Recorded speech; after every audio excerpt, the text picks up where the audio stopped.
because there isn't that many people.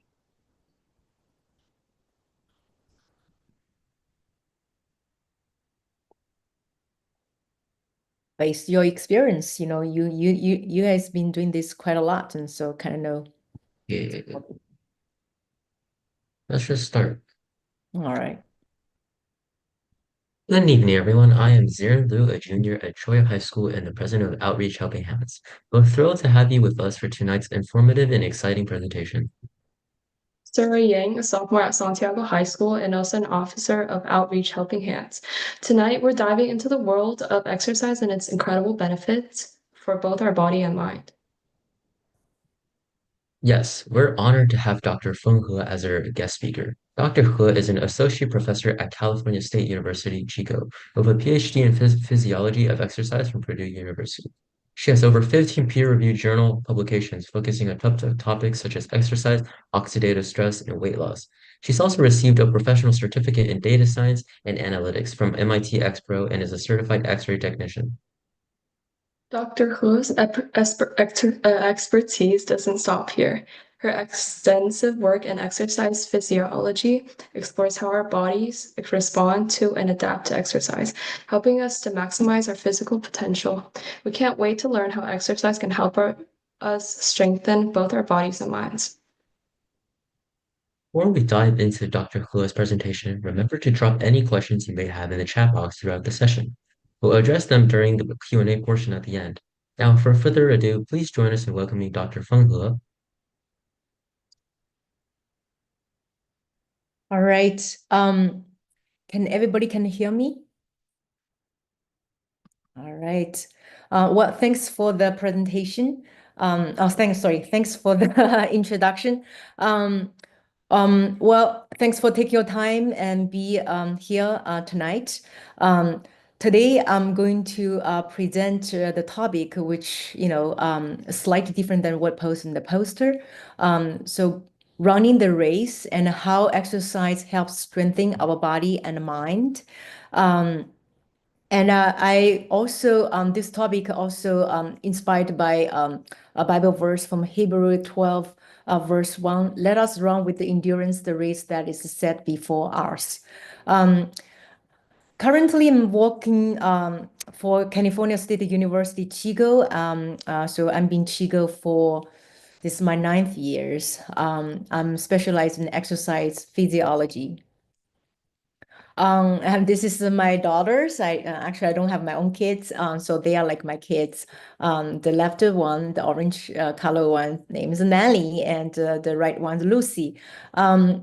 I adopted them like a year and a half ago, and they even we stay in the same family, they just completely different personalities.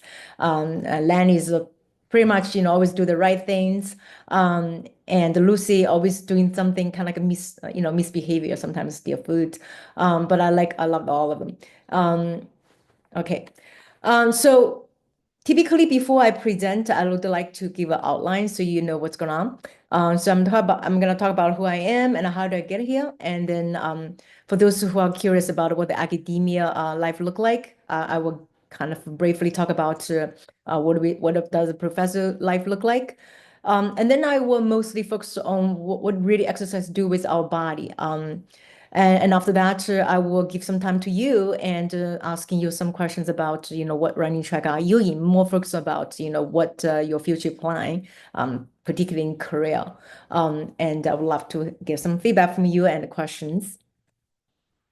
All right, so this is kind of the information that I typically put in the resume, and you can also click the bottom the link, and I literally just like copy and paste that information to the slides.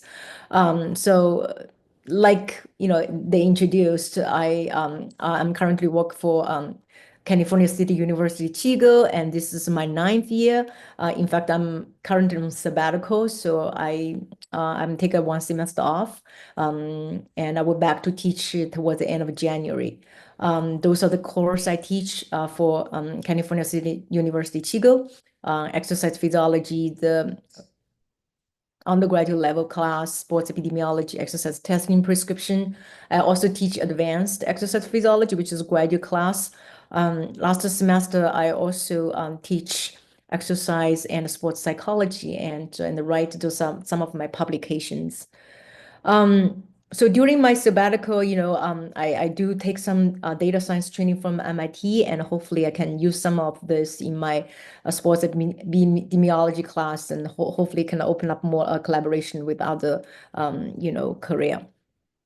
And this is the certification I received in 2020, actually, yeah, a couple years ago, 2 years ago. So this is a training, really training how to use.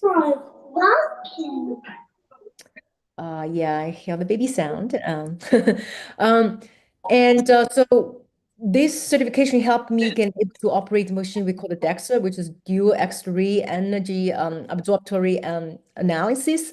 It's a type of equipment you can measure bone density and help you diagnose if people have, low bone density or osteoporosis. You can also use that to tell people, body composition, like what percentage made of fat or fat-free mass, which is one of the gold standard to look at the body composition. A brief introduction for myself, and I originated from China, which me and Ming used to be the same school for middle school and high school. So which we both, I think we both are from Hunan province. I think I'm right. And then I went to Beijing Sport University, which, one of the most prestigious university in terms of exercise, physical education, exercise science. And then after getting my master's degree, I worked for 2 years in Beijing. And then I came to Purdue to pursue my PhD in exercise physiology. And I spent 6 years there. In 2015, I get my PhD and I came to Skidmore, which is east part of the United States, upstate for New York, and spent 2 years there as a visiting assistant professor. So it's not, 10-year track position. So after 2 years of teaching there, and I came to the West, which is California. And so here we are. I'm still here, CSU Chico. So for those of me wondering what professor life look like, so what we do is mostly we teach because Cal State is a teaching institution which is different from those R1 institution which heavily focus on research. For example, like CSULA or UC System University, MIT, or Stanford. Those are the R1 institutions. So the professor, if you want to be professor there, research is your priority basically. A lot of professors they only teach one class, so they have lots of pressure in terms of funding. But CSU system mostly like the focus on teaching. So we have a heavy load of teaching. We teach 12 credits every semester as a full load, and then we also need to do research. And in order to get a tenure, you have some criteria to get your paper published, right? So have some impact on academia. And lastly, we also do service, which including the department service. So you're going to join the curricular committee, graduate committee, and also sometimes there's a college you also need to do service. So currently I'm in a few different committees. One of the committees is called Academic Senator. So it's kind of like a shared governance with the university to help them make, good decisions. Sometimes we also do community reach. And so this is the picture I take from Mexico. And so missionary trip and this like orphanage project. All right, so as I mentioned before, my specialty is exercise physiology. So a lot of you probably never even heard about it, and some of you, if you are in sports, right? If you're the athletes, you probably have a little bit more knowledge about that. But for a lot of people do not know there's such a thing called the exercise physiology. So that's why I'm here. So put in a very simple way is we study how is our body response to exercise. and so based on the Dr. Denise Smith's definition of exercise physiology, so we define it as a basic and applied science that describe and explain and use the body response to exercise and adaptation to exercise training to maximize human physical potential. So basically, we study the science behind exercise, and hopefully we can help people improve their performance or become more healthy. And so it can study, different system. For example, what's your cardiovascular response to exercise, right? And we study different populations, people who are normal, healthy population, also people who have, diabetes or obesity population or, cancer groups. But mostly in our school, we focus on the healthy population, but we know there's a lot of disease population that also benefits a lot from exercise as well. And also we look at how your body responds for different type of exercise. For example, like a resistance training and a cardio exercise, your body might respond differently. We also look at in different environments. For example, like how's our body response exercise in high altitude, right? And how's our body response to exercise in very extreme hot environment. So yes, those are all the areas we study. And in terms of the exercise benefits, there's a overwhelming evidence and show the numerous research regarding to the benefits of exercise to our body in all different systems. So this is just the focus on the cardiovascular system. So this is a study I cited from 2023 from Dr. Isaac. And so from here, you can see that exercise can improve insulin sensitivity, right? Exercise can decrease your blood pressure and low down your lipids level and decrease your risk of coronary artery disease, reduce the rate of heart failure, and overall decrease mortality, okay? So mortality means the death rate, because a lot of people die from a heart attack, right? Or heart disease. So exercise can decrease the rate of mortality, increase your life expectancy, and in terms of CV mortality, cardiovascular mortality, it can drop by 23 to 40%, which is quite a lot.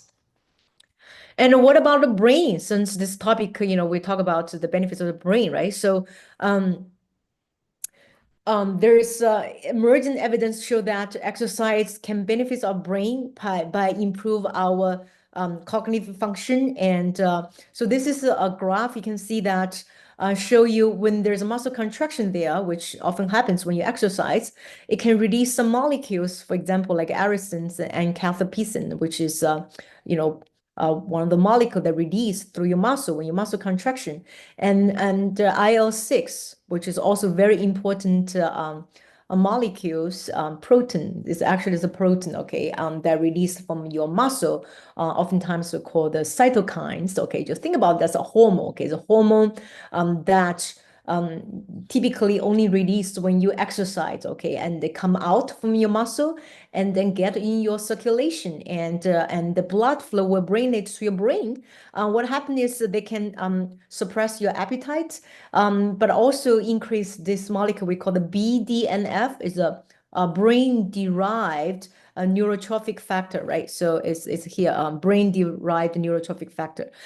So the main function of this molecule is it actually help your brain generate new neuron cells. So you become more smarter, okay? So because the hippocampus is associated with our learning capacity, right? And also is a place related to your memories, right? So by have more brain cells and will definitely help you with your learning and as well as memories. This is another figure and show the muscle organ crosstalk and the emergent role of myokines. I know it's kind of like a busy slide and there's a lot of information there. But I just want to, simplify for that. I don't want to pay too much to all the details, but just look at the center here, okay? So here is your muscle, right? So when we exercise, we do muscle contractions. And so there's a lot of a lot of molecules and the proteins and hormones that release from your muscle. Okay, typically we call them myokine. Myo means muscle, kine is just, small molecules. And so they were released from your muscle, and there's an article they call this hormone, they call the happy hormones, okay? So when they release, and so they will go through to the blood, right? And the blood will bring them come to your whole system, which including your brain, um, your bones and your liver, your pancreas, your GI tract, your digestive system, and your immune system, and your fats, okay? So overall, they will improve their condition for all different organs, okay? For example, they will strengthen your bones, okay? Make your bone become more stronger, okay? And those myostatin and all this and IL-6, IGF, insulin growth factor, those are just like a cell signaling pathway. It's the mechanism, the change through these little molecules, and eventually the results is your bone become more healthy, more strong.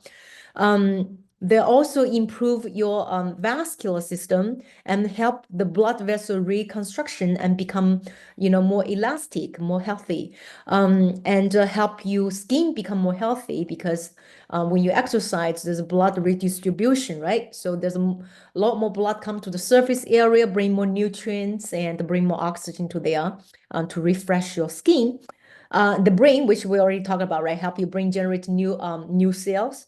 And one of the important thing is to help you get rid of the bad fat and increase the healthy fat. The healthy fat we call the brown fat, the browning fat. Those fat help you actually improve your metabolism, okay? The bad fat called the visceral fat, that's fat located in the organs, your heart, your liver, that will increase mortality rates.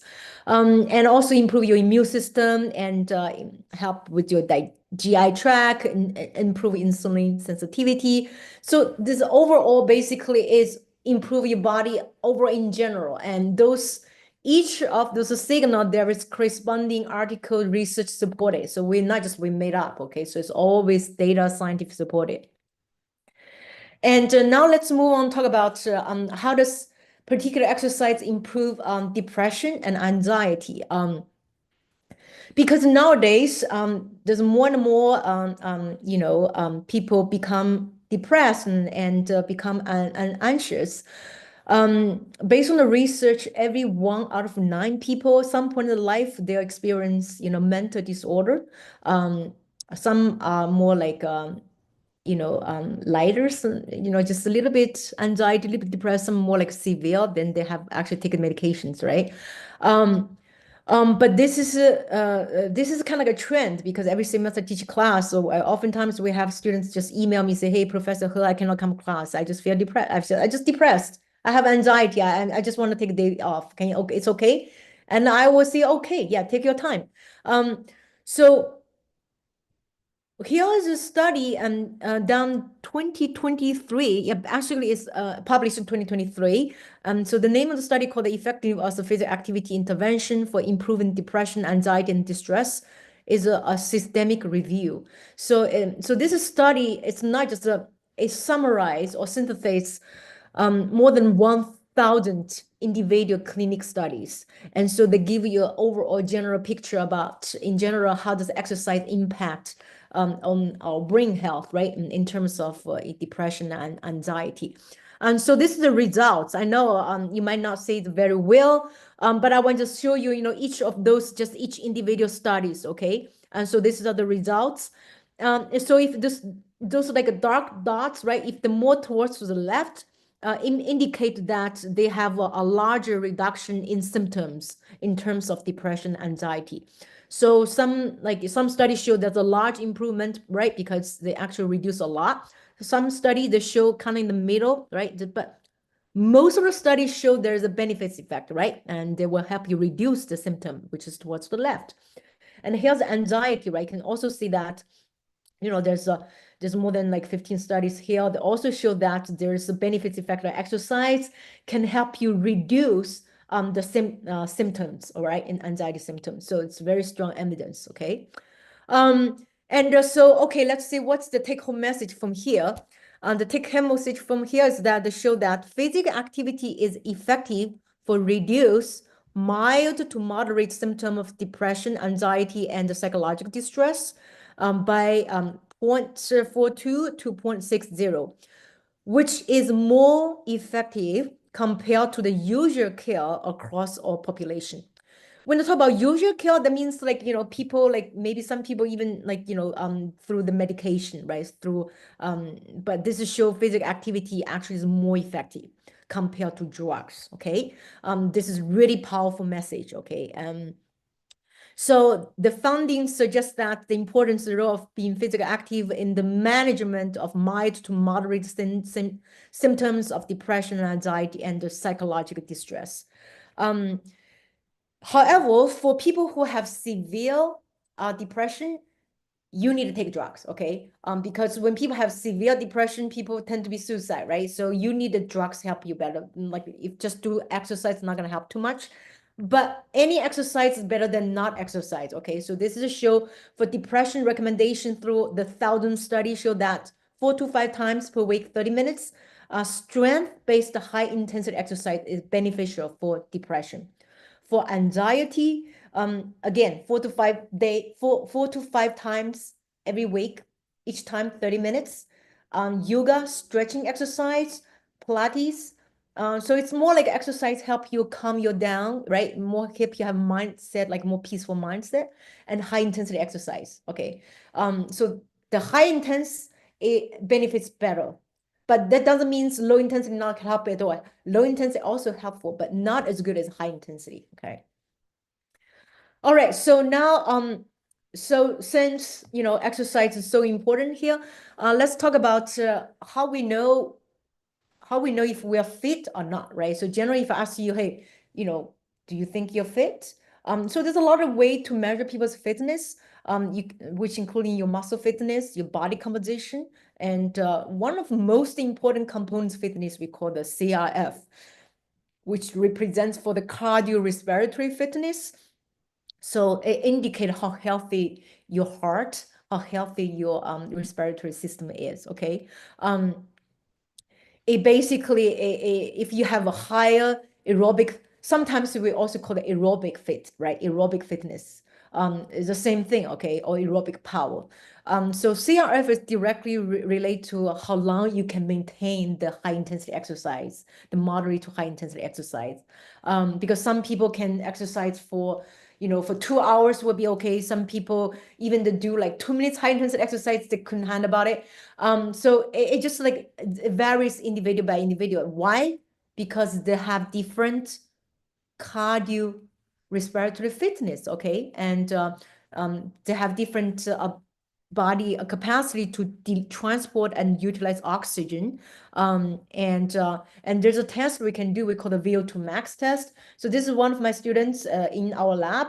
So I was kind of like in the preparation to help him set up, right? So through this VO2 max test, we can directly collect your gas that come out from your nose. And we look at the oxygen level and your carbon dioxide level change, and we can actually give you real time and show you what's the maximum oxygen your body consume.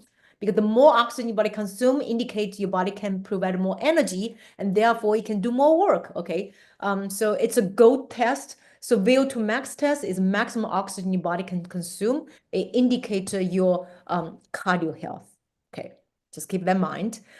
So this is kind of show you your body ability to able to utilize oxygen, right? When you exercise, your muscle need to utilize oxygen to provide energy.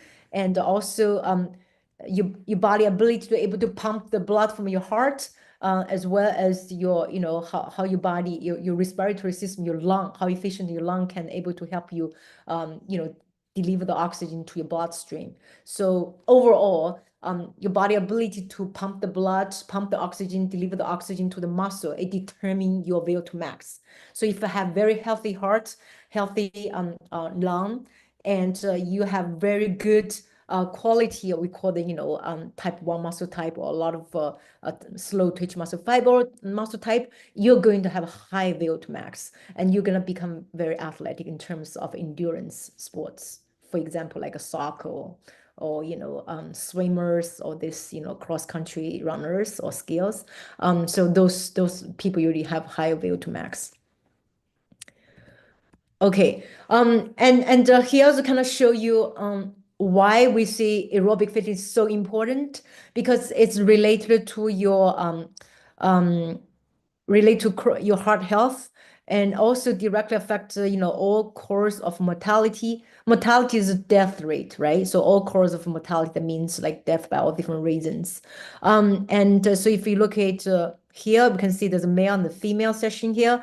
The y-axis indicate your mortality, like the death rate, right? From all different causes. Some people might die from heart disease, some people have cancer, right?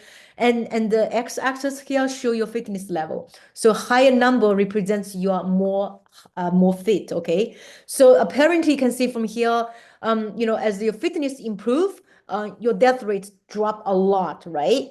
But overall, the female have lower death rate than male, because if you look at the average age of female, they live longer than males, okay? But from here, you can see that from one means those people are really like sedentary, they don't do exercise at all, like very little exercise.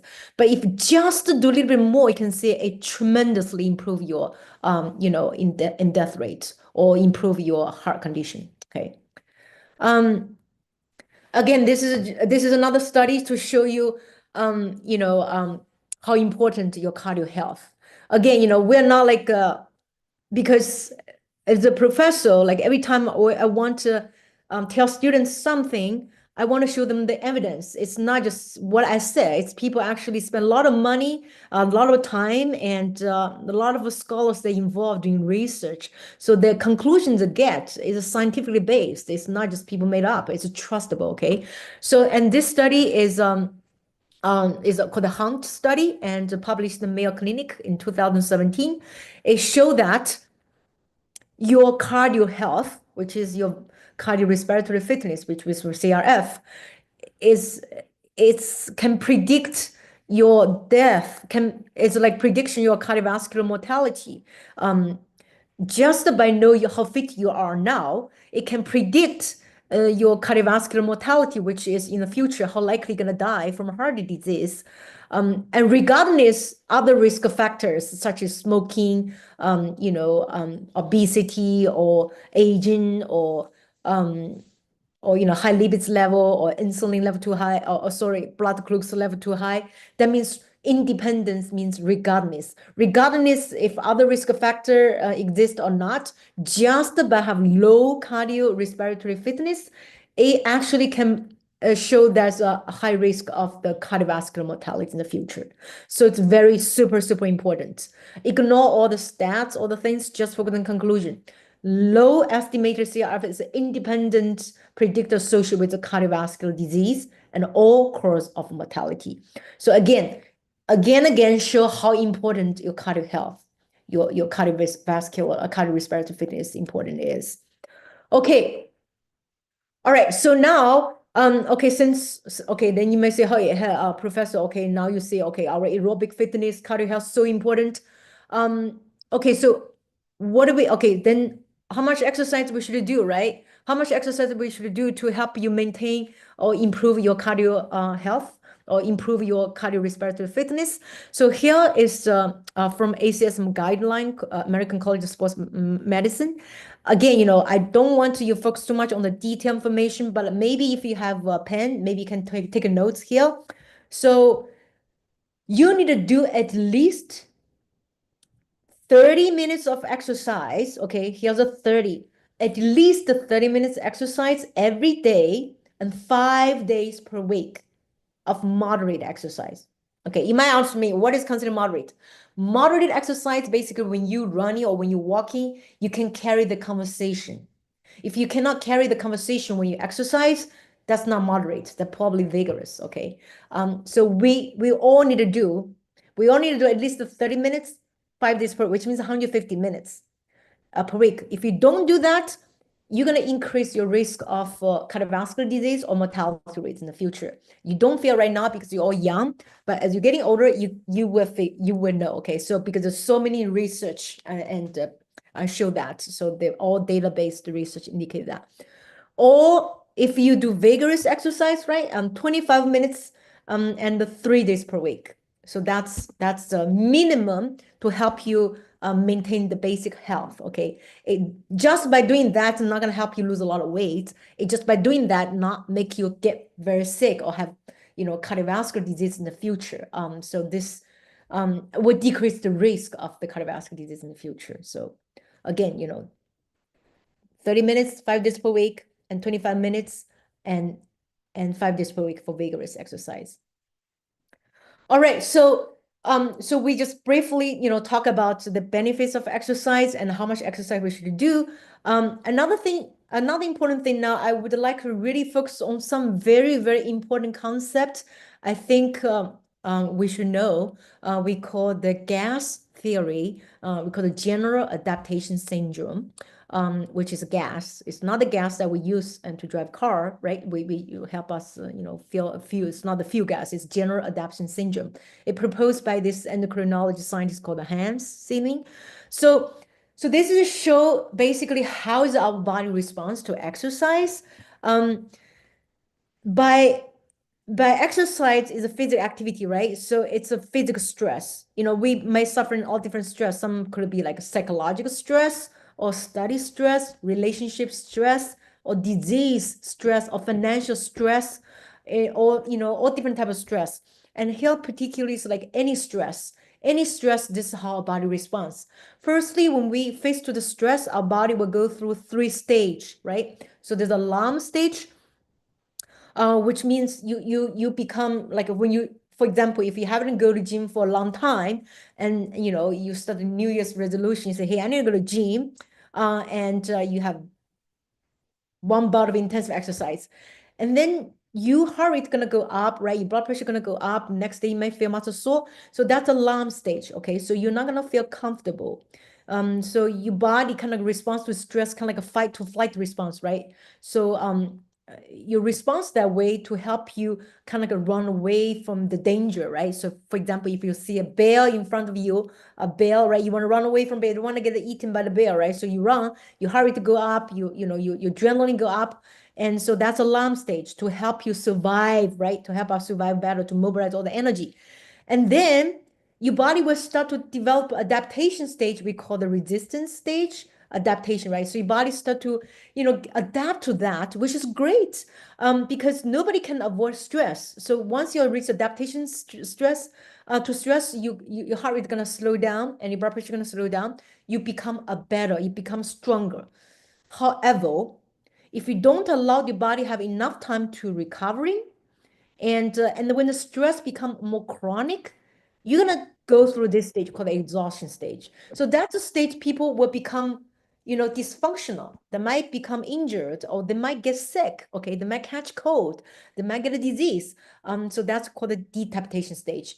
And so this is kind of show you this is how our body responds to any stress, which including physical stress, which is exercise. Here's to show you, okay, how do we apply that theory to help us improve our performance, right? So, which means that when you exercise, you got to do some exercise to make you feel uncomfortable, okay? So uncomfortable is a necessary step to help you improve. If you always do things you're comfortable, there's no stress, there's no improvement, no pain, no gain, okay? So you're gonna experience some of the uncomfortable and you're gonna experience fatigue. And then you're gonna develop that resistance stage, right? Called the overcompensation. So means your body gonna become more stronger. And so next time you do the same thing again, you're gonna feel much better. And you don't feel nearly as much bad as first time you did it. So that means your body already adapt to that, right? However, you be careful, okay? You need to allow your body have enough time recovering so you don't go through like a exhausting stage, right? Which we know we don't want to go that stage. So it helps to kind of show you like how you push your body, push to all different level, right? So you first workout, right? You're recovering and you reach different baseline, right? You get a higher, you lift up, right? So, and you do another bout of exercise and you get alarm stage again, adaptation stage, overcome stage, and then do another bout of exercise. You can see that this kind of like, help you improve further and further until you reach your limits, right? So that's your limits. It's going to be really hard to improve after that. But the important thing is that make sure you give yourself enough time to recovering and you reach your maximum. And so I have few studies kind of relate to that kind of adaptation response. One of study, I have a few publications. I just listed one of them. Is give people a bout of exercise, downhill run, 10 mile per hour, 10 mile per hour downhill run, and massive muscle damage. And we do that for trials, and we give them antioxidant supplements and show that people with antioxidant supplements have improved response in terms of muscle damage. But regardless, the second time to do the same exercise, they're getting better. So we call the repeated body effect, which kind of prove that, the adaptation stage, right? Which means if you do it again, because your body becomes stronger and you're gonna suffering less, okay, and your body will improve. And also, I also have a few studies worked with other professor. He also graduated from Purdue University in scheme. Okay, so his name is Paul, Dr. Acero. He's more like a nutritionist, and so we did a few articles together, research together, relate to weight loss study. And if you're interested in more, we can talk about later. So in terms of weight loss, I know a lot of people nowadays, are overweight or obese. Sorry. In fact, 70% of population in United States, 70% majority, okay, population that either overweight or obese. It's epidemic, right? It's really bad. It's getting worse every year. And almost 20% of children and adolescents, they are obese. Okay, they're obese. And we know that obesity is associated with, all different chronic disease, right? So he also kind of show you, our body weight actually controlled by the 3 main factor, right? One is your genetic, if your parents are morbid obese, more likely you're gonna be obese, right?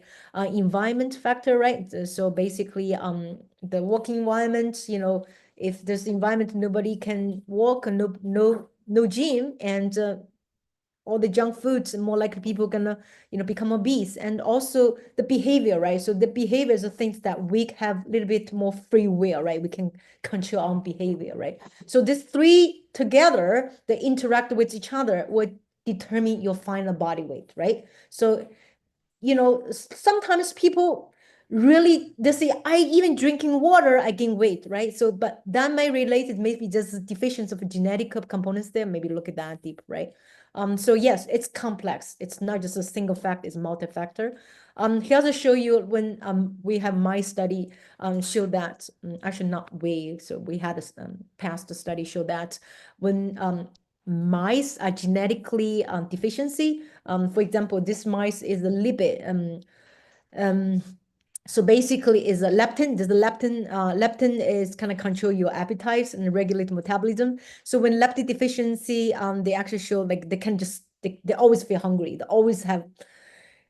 They always want to eat, okay? There's nothing you can do about it. And so they more likely develop obesity, right? So then normal mice. So this show how powerful genetic had impact on people's body weight.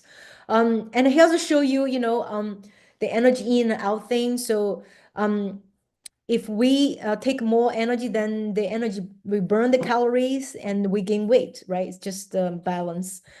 So energy input, right? That's why we sometimes, if you really into weight management, you have to count your calories, right? Write down exactly what you're taking, right? Beverage and everything you're taking. And then this is energy output, which is help you get rid of the calorie, right? So burn the calorie. Physical activity, yes, help you burn calories. Metabolism, like which means if you're not doing anything, your body still burn calories well. Adaptive thermogenesis, like when you very cold, right? So you're shivering, that generate a lot of heat. That also help you burn calorie. And even eating food, digest food by itself, help you burn calories as well. So if this reach balance, we maintain the same body weight, but if you take more than you burn, you're gonna gain weight. It's simple. But if you burn more calories than you're taking, of course you're gonna lose weight. It's just simple math. But a lot of people were shocked about that. The resting metabolic rates actually account for majority, 75% of your total energy expenditure. And exercise, okay, thermic effect of exercise, right? When you exercise, yes, you burn calories, but only count for 15 to 30%. So you can see like food and exercise together account for 35%, right? This, your resting metabolic rate is the one really kind of the huge of your calorie burns, okay? So that's why, some people eat a lot and they don't gain weight. Some people not eat too much, they still, the weight never drop. Maybe there's something about resting metabolic rates, the too lows, right? So maybe they have thyroid problem, a genetic deficiency, so you have to see the doctor. My point is that, this factor here, your body surface area, lean body mass, your gender, your body temperature, thyroid, your nervous, your age, pregnancy, caffeine, tobacco, those together affect your resting metabolic rates. If you have lots of muscle, right, you're gonna increase your resting metabolic rates, which means will help you burn a lot of calorie when you're not even doing anything. You're sleeping, you burn a lot of calorie. Your body like ovens just release the heat. And because you have a lot of muscles, which is awesome, right? You become stronger, also less likely gonna gain weight because I have a lot of muscle, right? But if you have really low resting metabolic rates, that's the time people always feel cold all the time, right? Typically, women have lower resting metabolic rate than male. Women also have more fat percentage because we just have more fat. We also have low resting metabolic rates because we have much lower lean body mass. And also the food have impact as well. So total energy, total thermic effect of food, protein, carbohydrate, fat. So if we take in proteins, digesting the protein will burn more calorie than burning fat. So having more high protein diet will help you burn more calorie just by eating by itself. And also when you eating high protein food, you're going to feel less hungry in the future. So will be all good.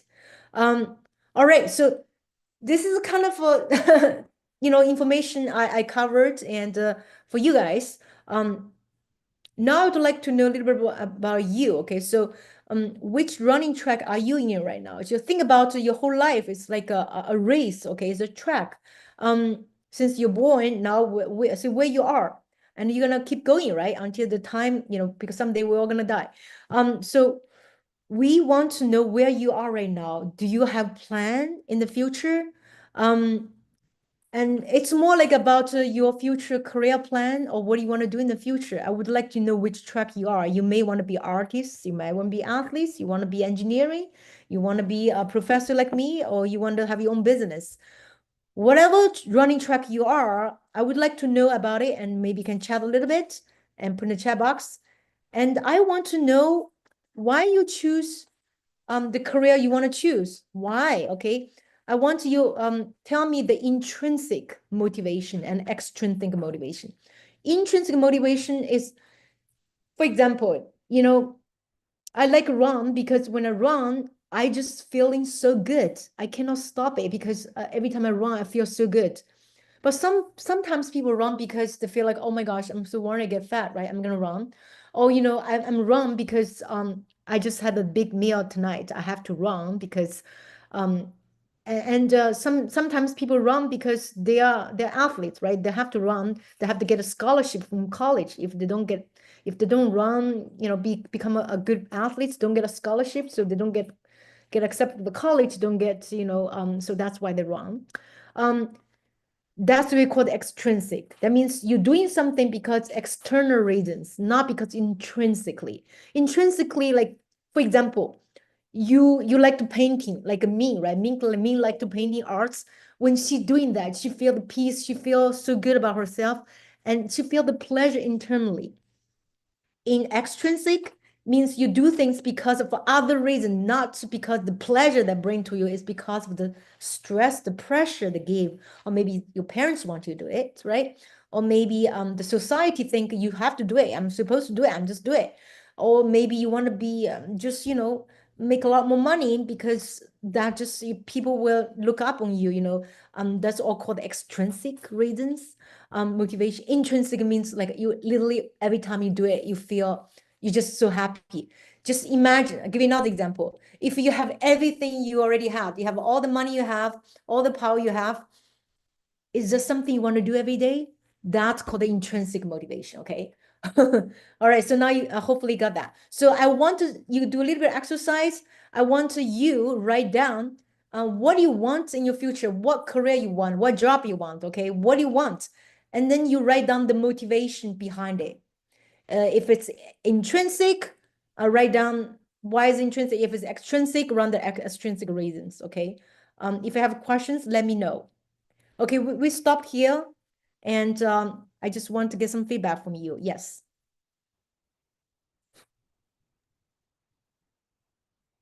Thank you so much, Dr. He, for that enlightening presentation. It's fascinating to learn about the powerful impact that exercise can have on both our physical and mental well-being. Absolutely. I especially love the idea that exercise can be like a pill that strengthens both the mind and body and mind. Now, let's jump into questions, Dr. He. I'll start with one. How do you recommend someone find the right balance between physical activity and recovery? Okay. So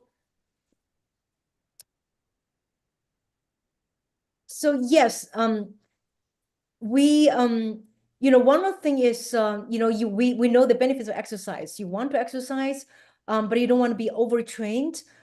So you started slow, right?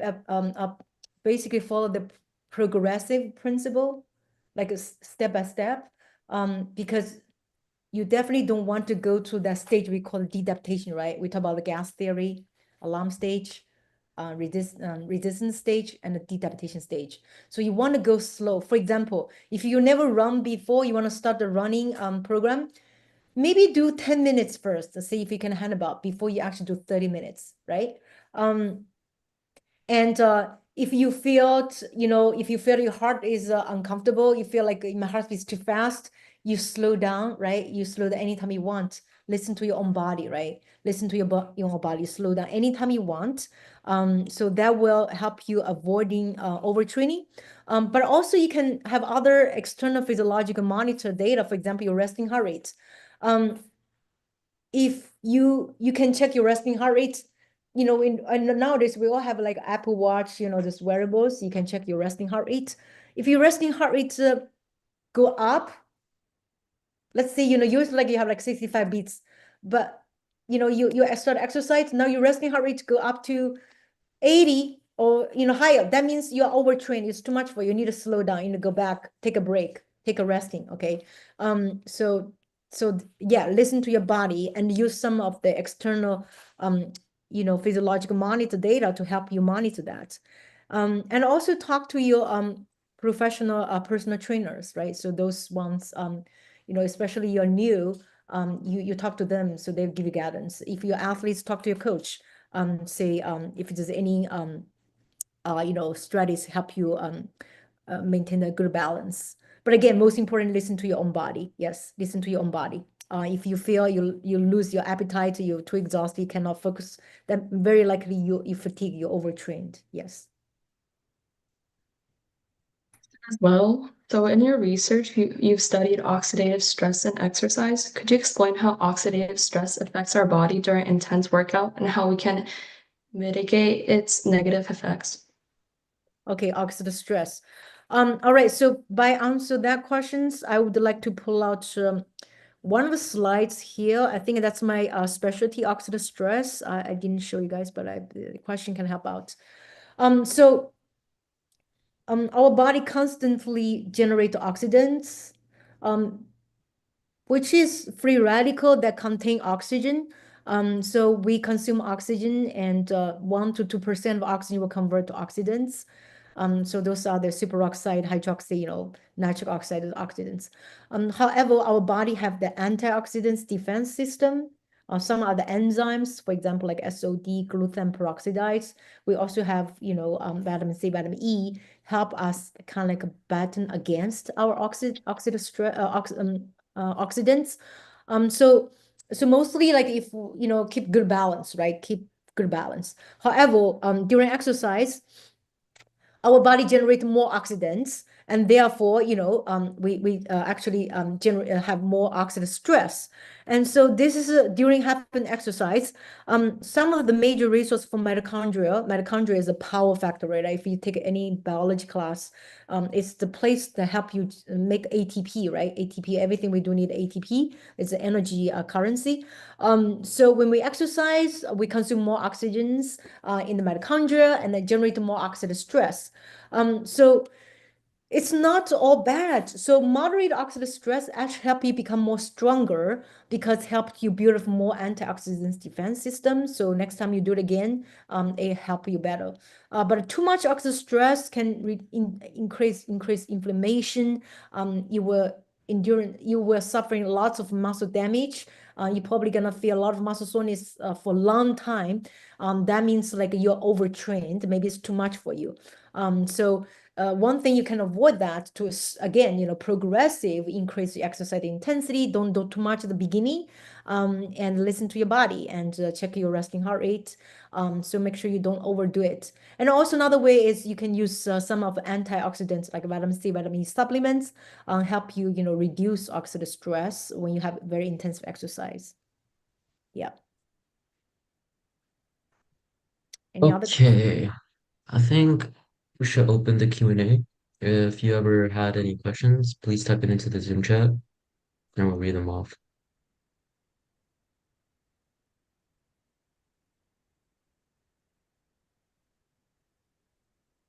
Hi, Dr. He. Thanks so much for this wonderful presentation. I just have a quick question. So, did you ever have a research on the impact of the Chinese traditional exercise, such as Tai Chi or Ba Duan Jing, that type, have some impact, on the health? Okay. Yeah, good question. My research didn't focus on the traditional exercise.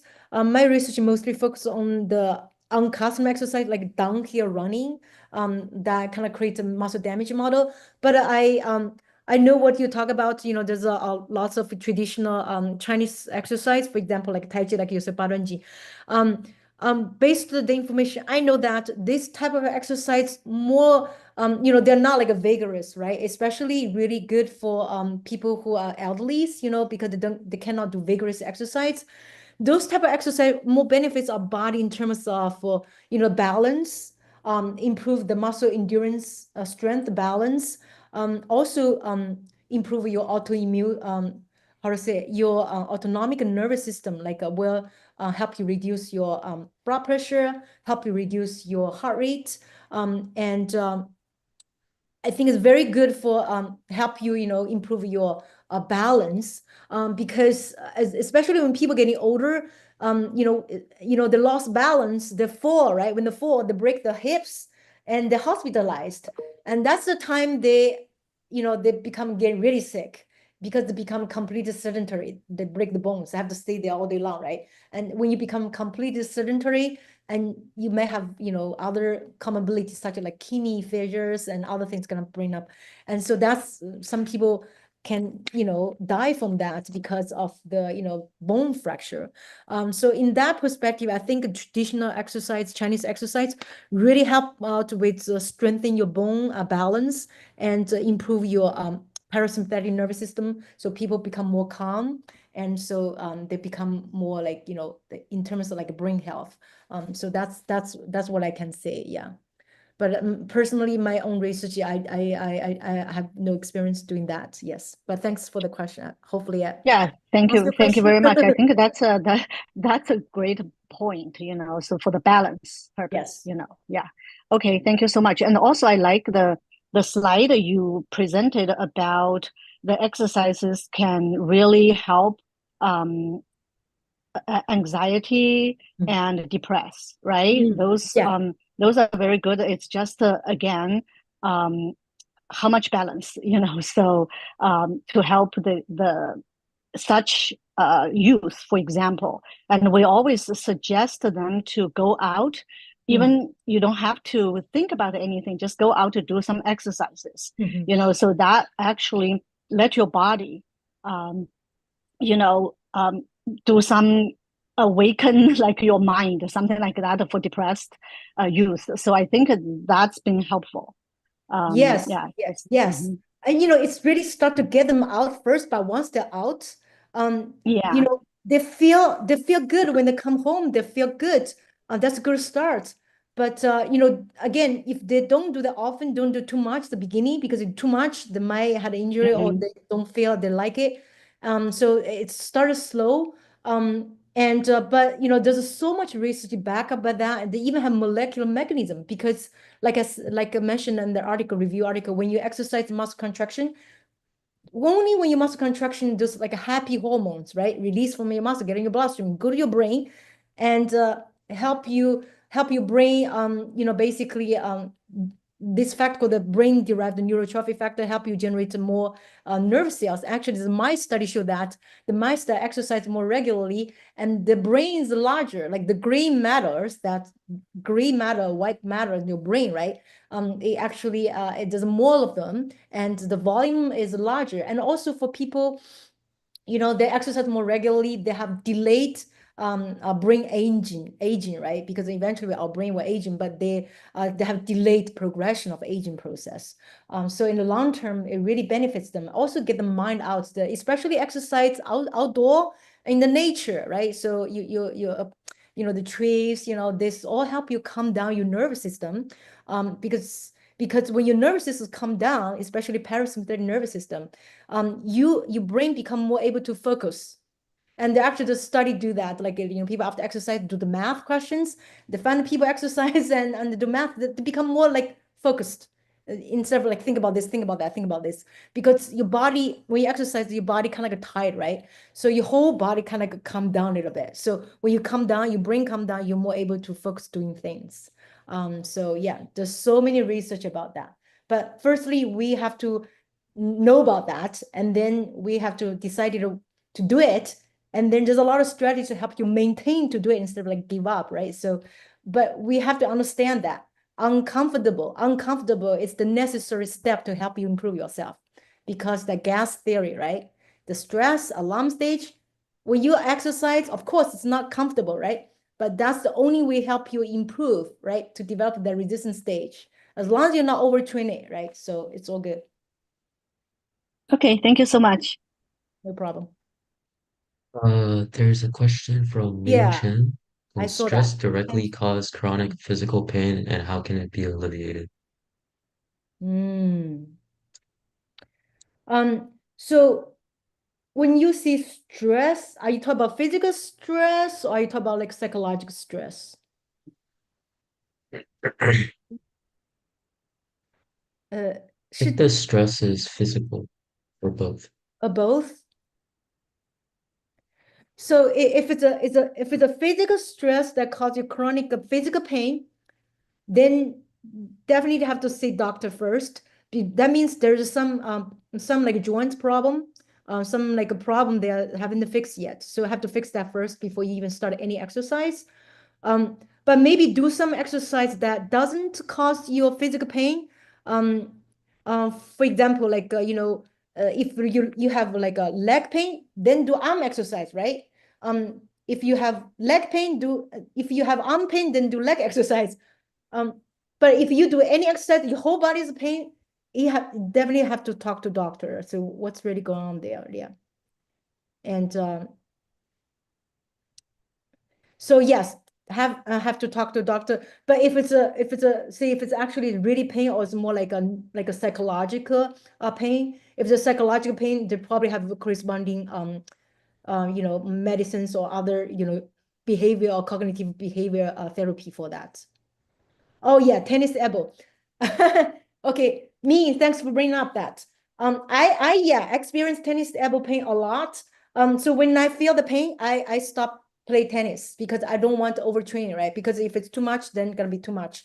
So I would take a break for a couple of days or week, and then go back play again. Oftentimes it's getting slightly better. So I listen to my body. If it's sometimes some of the variables, like you just um, the things, this commercial, you can wear that. You talk to physical therapists, you wear that, and they actually help you more like tie up your your joints when it's like tied up, pressure there. When you play tennis, or you feel less pain because there's a lot of high pressure there. The things you can wrap up in your elbows and your knees. In terms of low back pain, there's a many article talk about actually certain exercises were really good for the low back pain. For example, one of the exercises called the plank. I will show you the image of a plank. And there's yoga and stretching exercise. Those exercise, really help with low back pain. Stretching exercise, yoga, and also like planks. And let me see, can pull out to the things there. Actually, okay, so I don't have the slides there for the plank.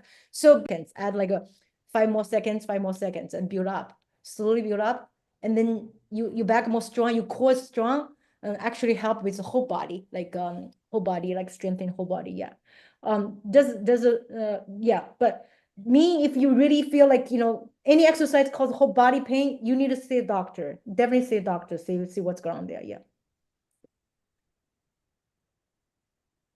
Another question, Dr. He. How can someone maintain motivation to exercise, especially when facing external pressure like work or school? Okay, so when you have external pressure, are you talking about like more like you don't feel that you have time to do it, or is it more like a psychological stress, or you don't really have the time? Psychological. Psychological. Yeah. So, well, by came here, you made your decision coming here to to take the listen to this presentation. We know that there's a numerous research show that exercise help you relieve your psychological stress. So when you exercise, as you mentioned before, right, the happy hormones release, your brain release endorphins and also serotonin. Serotonin is kind of like related to your wellness, how good you feel about yourself. And when you exercise, it will upregulate your parasympathetic nervous system. So basically make your when you exercise, yes, your heart rate go up, your blood pressure go up, but when you exercise regularly, your blood pressure drop and your heart rate drop. You become less nervous because you're more calm. When you're more calm, more peace, you're less likely become anxious about things, and especially before getting worse. Because when you're getting too bad, like severe, it's hard to do. Then you might need to do drugs, taking drugs. But if it's a moderate anxiety, exercise is tremendous help. It's better than drugs, better than any other situation. So exercise, when you're stressful, you go exercise actually. Because exercise will calm you down. If you're still stressful, and do more exercise and do it again. And then get yourself sweating and take a shower. And that's how you really come back. If it's time issue, if like you don't have time to exercise, right? You can do 1 minute, like a burpee, like jump, then like 1 minute exercise. This doctor literally wrote this book called the 1 minute exercise. Everybody get a 1 minute. You burping, your whole body exercise, you can do that. And every time you have time, just do 1 minute, or do high knee exercise, like, or jumping jacks, 1 minute. That's only 1 minute. You had time. You can do like push-ups for 1 minute, right? That's 1 minute. Everybody got their 1 minute. You can do planks, like strengthen your core, right? So that's 1 minute. And every time you get a 1 minute, you do it. There's a whole study called like a HITT, like a high intensity interval training. It really benefits for the students who do not have too much time and often feel a lot of stress. The high intensity interval training, it doesn't take you a lot of time. Some of them like take 20 seconds sprint, 20 seconds sprint, 40 seconds resting, another 20 seconds sprint, another 40 seconds resting, do a couple of 5 sets. That doesn't take too much time. And you feel much, much, much better after that. And try it. But you got to try first. If you never try, it's not going to happen. Yeah. Yeah, that helps a lot. What is it? That helps a lot. Thank you. Yeah. It's 1 minute. Okay. Even like, but you got to try first. Because if you don't try, you don't feel the benefits. You're not going to do it. So you're going to start some point. Yes.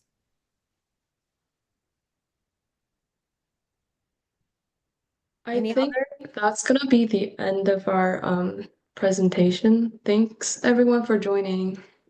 Thank you, everyone. All right. Well, thank you all. Take your time. Exercise is medicine. Take the pill. Don't take other pill. This is free pill. Okay. Bye. Bye. Thank you guys for joining. Yep. Bye.